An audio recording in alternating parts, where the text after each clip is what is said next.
Earth Eats at Farm Bloomington. Love spending time with you. Let me guess. So we've got chicken, we've got scallions. Yep. Obviously maple syrup. What are we gonna make?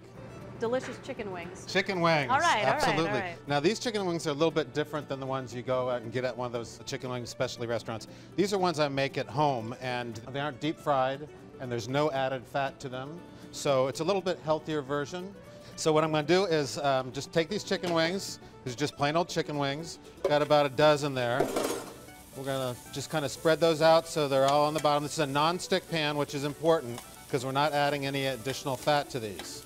I'm going to put the skin side down, and now we're going to kind of build our flavors, which we always like to do. A little bit of salt, some black pepper, some garlic powder. So you want to really make them flavorful so you don't miss, the regular hot sauce that has all that butter and everything in it. We're going to add some chili flakes and some cayenne pepper. And then to balance that heat, we're going to add maple syrup.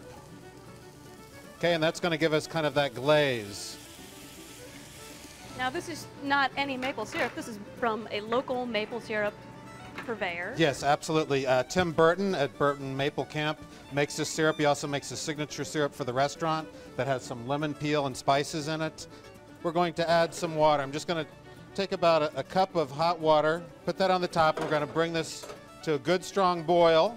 So it takes a little bit of time, it takes about 20-25 minutes to cook these, but what we're looking to do is to have them steam and become tender at this point. So we're going to put a lid on, and that's going to keep the moisture in the pan.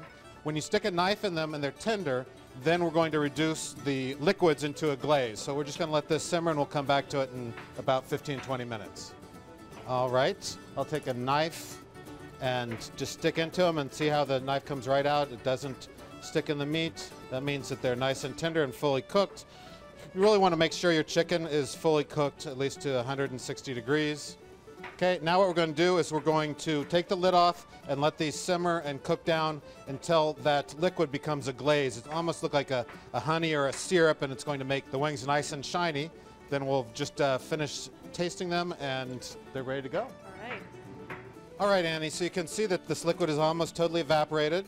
We're just going to let it cook down just a touch more.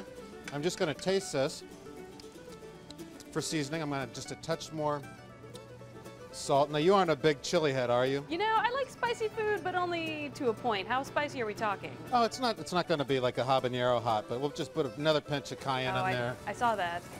All right, and we're just going to finish these with our scallions just to give a little color. And we're going to plate them up. And those are our one-pan chicken wings with a spicy scallion and chili glaze. And now I'm going to take these away from you, sir. Take these away. You can learn more about real food and green living on the Earth Eats website. Print off recipes, read the latest in food news, and subscribe to our weekly podcast. It's all available at eartheats.org.